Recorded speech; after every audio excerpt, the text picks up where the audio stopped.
What would you do if the person you loved turned your home into a prison and your bed into a torture device? In today's story, the protagonist's choice is a masterclass in how to escape a nightmare you didn't even realize you were living. I moved into my boyfriend, Mark's, house 3 weeks ago, and it's been really hard. He owns the house, and I thought it was the next logical step for us. Instead, it's become a battleground. We have been fighting a lot, and almost all of our fights are because he doesn't let me sleep. It sounds simple, almost petty, but it's more sinister than that. I work a normal 9-to-5 job, which means I need to be up around 8 a.m. Mark, on the other hand, works whenever he wants, so he has no set sleep schedule. Before I moved in, my routine was solid. I'd be asleep by 11 or 11:30 p.m.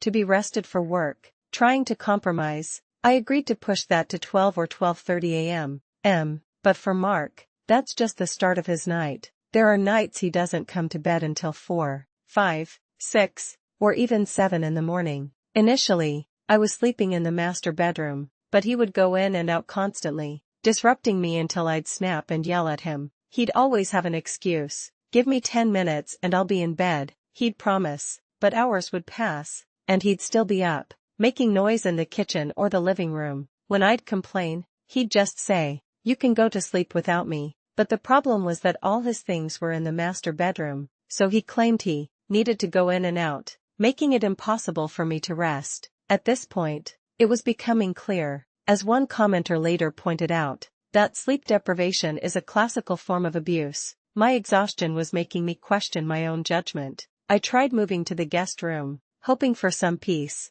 It doesn't have a lock. Instead of just going to the master bedroom, he started coming into the guest room, deliberately disrupting my sleep there, too. This revealed Mark's greatest flaw, his need for absolute control. It wasn't about where he slept. It was about ensuring I never found peace without his permission. For weeks, I've been surviving on just 5 to 6, 5 hours of very broken sleep, and I was starting to unravel. The breaking point came yesterday. I told him in the evening that I had a doctor's appointment at 8 a.m. the next morning, meaning I had to wake up around 6:30. I got ready for bed at 10 p.m. in the guest room, planning to be asleep by 11. I even put a note on the door, "I have to be up early, please be considerate." I finally drifted off around 11:30 p.m.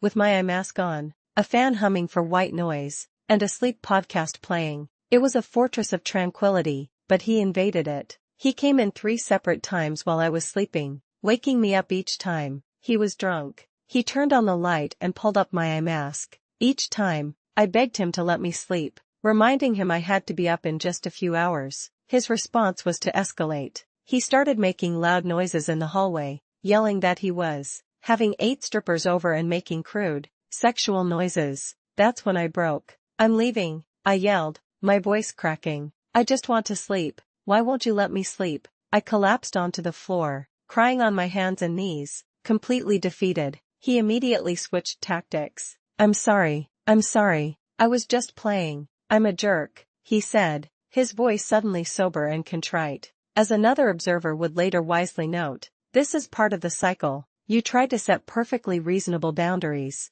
and they repeatedly ignore them, only to offer apologies when you finally break. I told him I was going to sleep in my car. It was 1 a.m. As I left, he started calling, pleading with me that he was sorry, that he was in bed, and that I could come back so we could finally sleep. I relented and came back, only to find he wasn't in bed. He was in the basement getting laundry. The lies were relentless. When he finally came to bed, he started cuddling me, telling me he loved me and was sorry. I asked him to come to my appointment with me, and he agreed. I got up to use the bathroom. When I came out, he was in there. 10 minutes went by. I started screaming at him to come out. He said he was just peeing, then that he was taking NyQuil. I tried the door and he slammed it shut. That was it. Something inside me snapped. I went into the bedroom in a blind rage and pulled everything off the dresser, sending it crashing to the floor. I turned over the nightstands, and one of the lamps shattered. The crash seemed to sober him up. He rushed out and pushed me onto the bed, then started frantically searching for a necklace. He was panicking, and his fear made me afraid, so I helped him look for it. We found it. By then, it was past 2 a.m. We went to sleep in the guest room, but he crowded my side of the bed, so I finally retreated to the master bedroom and slept there until my alarm went off. When I woke him up for my appointment, he noticed his front veneer was gone. Immediately, he accused me of taking it. I denied it and tried to help him look, but I had to leave. I told him we could search for it after my appointment, but he insisted on staying. On my way to the doctor, he texted me, "You don't care about me, get out and leave me alone. You are one of the most selfish individuals I met." I didn't respond. A little while later, he called to say he'd found it. After my appointment, I went home and logged on for my 9 to 5:30 workday. As I typed, he was sleeping soundly. That's when I made a decision. I was going to get a hotel for the night and figure out how to move out this weekend.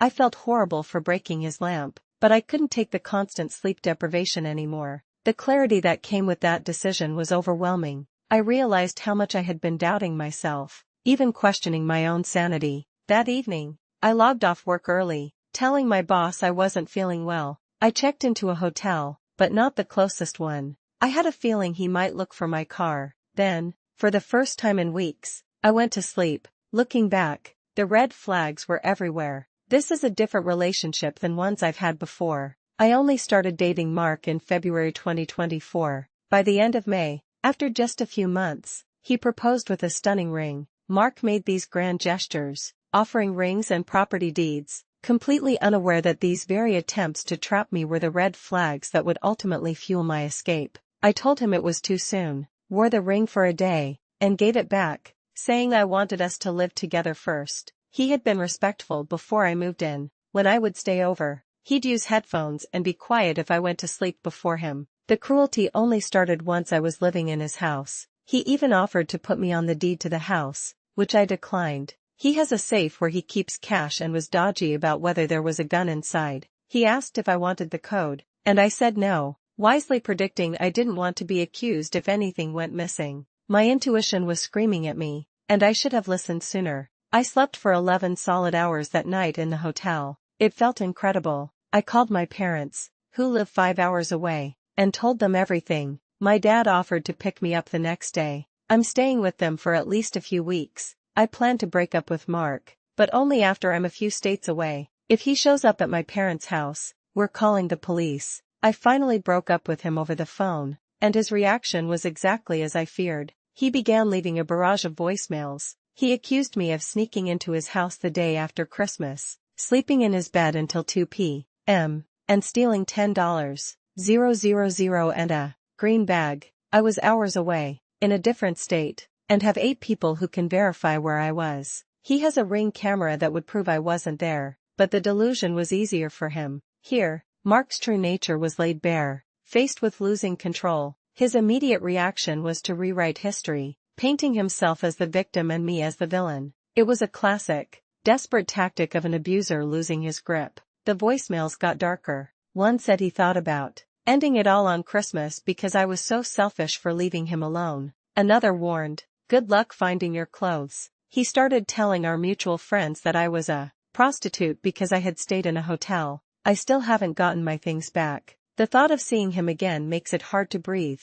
I know I need my belongings, but I can't face him. Not right now. This story is a chilling reminder that abuse isn't always marked by bruises. It can be a quiet, systematic erosion of your sanity, like the theft of sleep. Recognizing these insidious forms of control is the first, and most critical, step to reclaiming your life. Have you or anyone you know ever experienced a situation where someone used something seemingly small, like sleep or schedules, to exert control? Share your story in the comments below.